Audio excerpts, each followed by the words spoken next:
What's up guys, my name is Annie Cooper, and in today's video, I'm gonna be sharing with you how to balance strength training with running.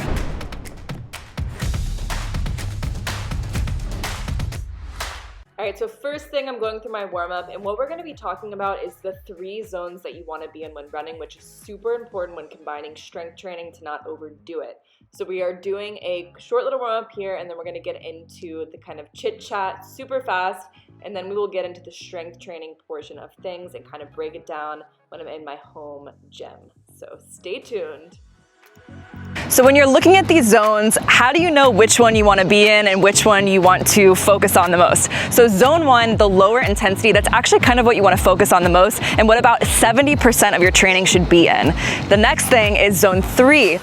15 to 20% should be in this zone 3, which is max effort, and actually only around 10% in this zone 2. So you kind of want to have these 2 extremes, this low intensity, and then you're pairing it with this super extreme of this high intensity max effort zone. So something that a lot of runners run into is going all out every single day of the week, or they stay in this zone 3 range. They think they need to max out, give it their all every single session, and that is not the case. You have to make sure that you're rested before this zone 3 workout. So that could be track workouts, maybe you're doing 200 sprints or 400 sprints and you're going all out. You want to make sure you are not fatigued before starting this. That's why it's super important to have these low intensity days paired with these high intensity days. So the day before you do a really intense track workout, I recommend that to be a full rest day so you are recovered and you're ready to start with your all out max effort day. When should you strength train? So I always recommend putting your hard, heavy leg days on the track days, and that's because you want full recovery in between these days. Now, if you do it on the same day, make sure you give yourself like 4 to 5 hours in between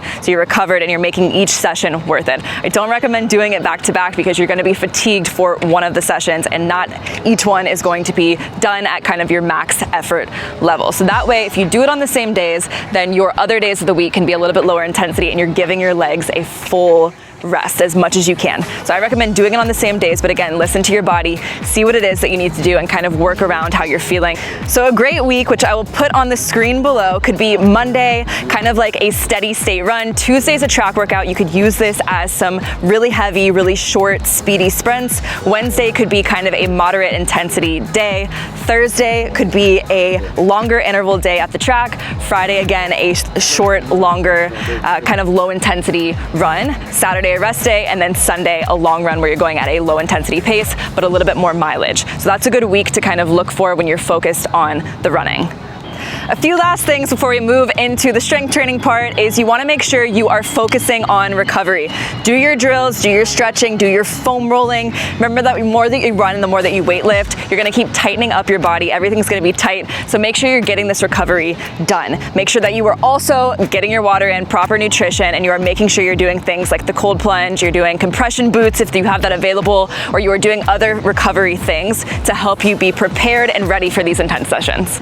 All right, now for the strength training portion of it, the weight training portion of it, we're in the gym. So moving on to this part, this is a struggle for a lot of people. I think a lot of people think that running and strength training are 2 like polar opposite things and they can't go together, or else you're gonna be a slower runner or you're not gonna be as good as at weightlifting or as strong, which is totally, completely false. I have personally built the most muscle ever while still running every single day since I was 12 years old. Long distance, middle distance, short distance, I've done it all and I've gained so much strength and muscle over time. So whoever tells you that strength training is going to ruin your running, or if you run too much, you're gonna lose all your muscle, that is completely false. Don't believe them when they say it. You just have to do it the right way. So moving on to the strength training side, what I want you guys to remember when you're running is your foot is on the ground for about not even half a second. So that's not a lot of time to generate a lot of force. So when you do these strength training moves, you have to do running specific moves. So a lot of single leg stuff. Think about it this way. Running is done on one leg at a time. You are running on one leg,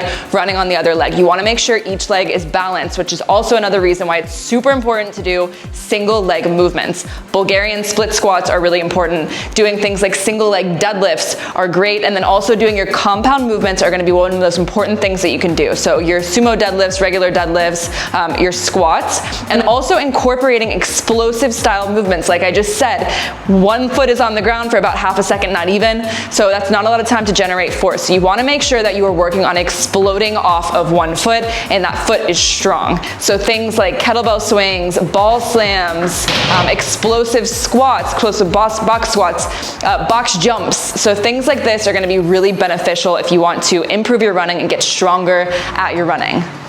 Now, as far as the days per week, now if you are focused on running, then you don't need to be lifting every single day of the week. I would say 2 to 3 times a week would be awesome. 3 times a week ideally. Now, if you are doing 3 times a week, what I would recommend is doing a lower body day, an upper body day, and a full body day. Now, I don't recommend doing these back to back. You do want to give yourself time to rest in between, especially if you're training the same muscle group. So for example, I wouldn't recommend doing a leg day and then the next day doing a full body day, as well as incorporating your track workouts and your running workouts all at once. To give yourself some spaces. So for example, if you do maybe like a Monday, Wednesday, Friday, or Tuesday, Thursday, Saturday, something like this would be a great split for your lifting if you are focused on your running. Now, as far as the movements go, if you're doing leg day, I would definitely pick some compound movements, squats, sumo deadlifts, hip thrusts. Training the glutes are really important, especially for running, the hamstrings, the hip flexors, all of that. So you do want to incorporate some accessory movements, but make sure they are running specific, and then you are always doing your compound lifts. Now, these accessory movements can involve a lot of core. Of course, we all know this, but core strength is very important when it comes to running. So doing things like plank rows, doing different plank and push-up variations are awesome. And then core specific movements and just learning how to tighten your core, maintain good posture. That will also help you with running form.